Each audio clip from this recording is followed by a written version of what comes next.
Going on, guys? Arctic Grape Juice here with the new build. It's a 94 Jeep Grand Cherokee. It's got the 318 in it, Dana 30s front and rear, and this is the new build. Replacing the Subi over there. Yeah, I still got it. Didn't make a video this year. Wow, how good of me.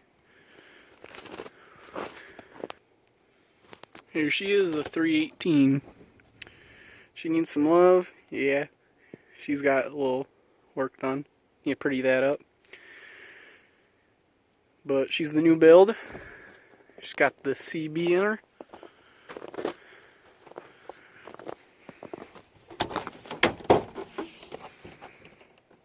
American flag air fresheners, you know what I'm saying?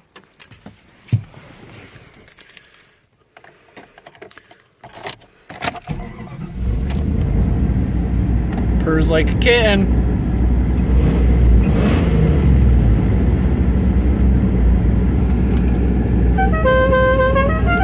Oh yeah, Duke's a hazard.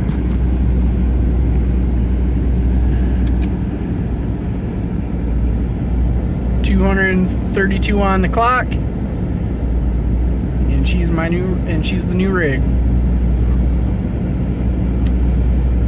Sorry about not making a video. I've had it for a few months now, and she's a ripper. I'll get to make new videos when I get stuff for it, and I'll keep you guys updated. Please like, subscribe, comment. Follow me on Instagram at clapped_Jeep. And bye.